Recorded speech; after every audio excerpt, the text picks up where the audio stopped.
What's up guys, welcome back to Fantasy Goldfish Fanatics. Today's episode is not the happiest episode, but I thought I needed to share it with you, so make sure you stay tuned to find out more.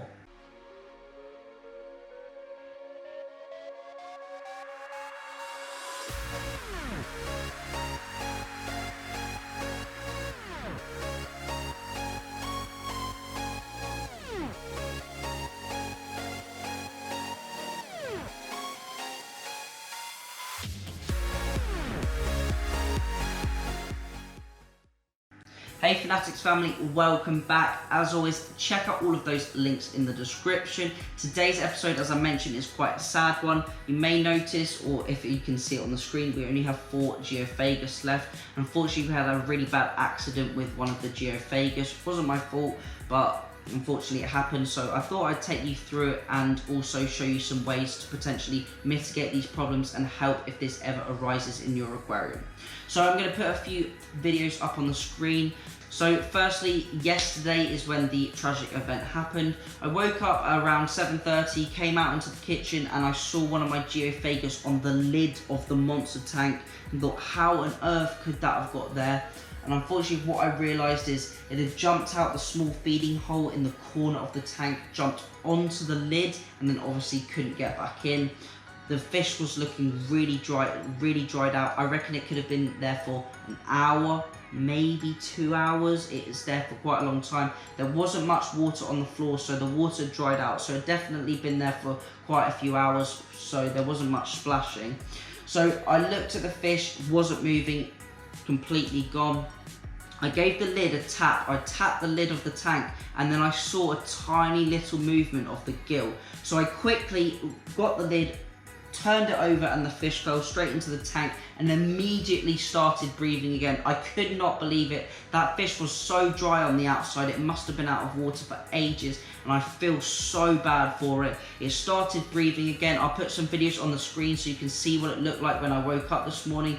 I didn't take any videos or pictures of it sitting on the lid to show you how dry it was, because that was really not my priority. My priority was to save this fish. I didn't need to take pictures and videos to show you what it looked like, because that could have potentially caused it to die straight away and caused it much more further stress. So I wanted to get it in the tank as quickly as possible, and the gill movement, as you could see on that video, was quite rapid. It really started to pick up. I thought it's definitely not going to make it. I got home from work in the afternoon, and as you can see from this video here, the fish was breathing much more heavily. Unfortunately, I missed the video of it swimming around. It was actually swimming around in the tank, albeit it was swimming at an angle, and it was really paddling quite hard with its fins, but it was making a really good recovery, and I could not believe it at all.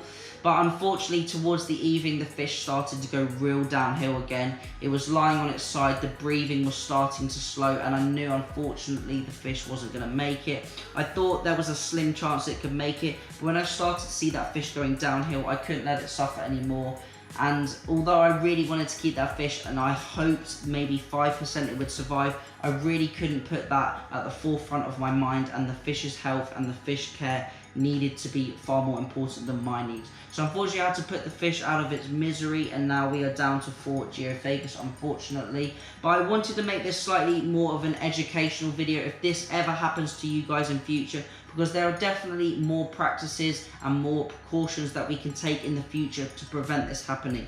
First up is definitely have a tight fitting lid on all of your tank. There is only a tiny section where I feed the fish from, and obviously it's jumped out of there, which is really unfortunate. Luckily it wasn't the arowana or obviously the stingrays, but generally they couldn't really fit out of this hole. I didn't think the Geophagus would have either as well, because they are quite broad fish, really chunky fish.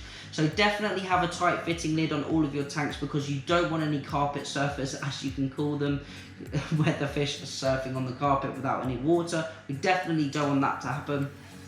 However, if it does happen and you do find your fish on the carpet, it's been there for a while, and it's starting to dry out, the best thing we can do in this scenario is get it into the main tank or a cycled hospital tank. Now, if you haven't got a cycled hospital tank, back in the main tank is definitely what you want to do. However, if you can set up a hospital tank or get the fish in the main tank and then move to a hospital tank, that is definitely something I would recommend. The hospital tank needs to be the same temperature as the tank that the fish has been in, the same water parameters, and make sure it's cycled with a good established biological filter. A couple of cycled filter foams, or a couple of cycled sponge filters I should say, are really good for hospital tanks. You only need a small tank. Even if you've got a fairly large fish, a good size for a hospital tank is around 100 litres, even 150 litres is good. And what you can do is you can give the fish a nice stress-free environment. Make sure those hospital tanks are nice and clean, nice and bare. Maybe give the fish a little bit of a hiding spot so it can seek a little bit of refuge. Obviously, I didn't have any hospital tanks set up. I had to rush off for work and there wasn't really much I could do for the fish, so I did have to put it back into the main tank. Another thing you can do is if a fish has been out of water for long, the gills are definitely likely to be damaged, so we need to make sure the oxygen levels and the oxygen supply is as high as possible. So generally, moving the fish to the upper level of the aquarium is reducing the pressure on the fish, and also the upper levels of the aquarium have a slightly, ever so slightly, more increased dissolved oxygen and O2. So moving that fish up there is reducing the pressure on the fish and giving it slightly better oxygen exchange. If the fish wants to gulp from the surface, it also can do that without using too much energy pushing itself up from the bottom. It is really good if you can float the fish in a colander, a largest as possible colander, as this will float on the surface of the water and the fish can lie in it. It doesn't need too much strength to reach the surface and they can get plenty of O2. Whilst the fish is in the colander, it's really good to put a couple of air stones underneath that, because that is further increasing the oxygen around the gill area, allowing the fish to get that oxygen back into the body so there is no internal damage done. And if the gills are damaged, they are not going to be very efficient at removing that oxygen from the water. So if you can have a higher oxygenated environment, it means the gills are struggling less, the fish is struggling less, and it has a better chance of survival. Another way we can increase the oxygen level in the tank is to use a chemical like methylene blue. This will also have some antibacterial properties as well as increasing that oxygen level, but I generally wouldn't do it in the main tank. You don't want to be knocking back your bacterial cultures in the main tank. You don't want to be stressing out your main tank aquariums, and it's best to just do this in the hospital tank or potentially a bath treatment, but we really don't want to be stressing our fish out too much.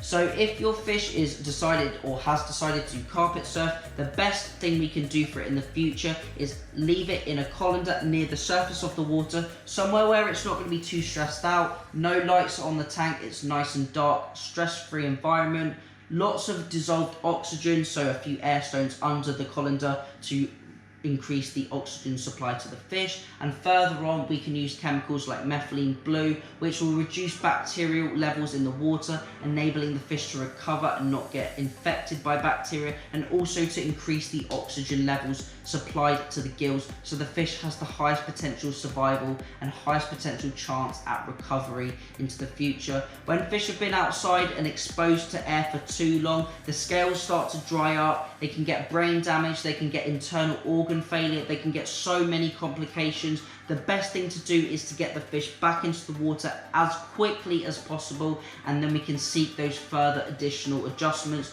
like the hospital tank and like the oxygen and methylene blue, for example.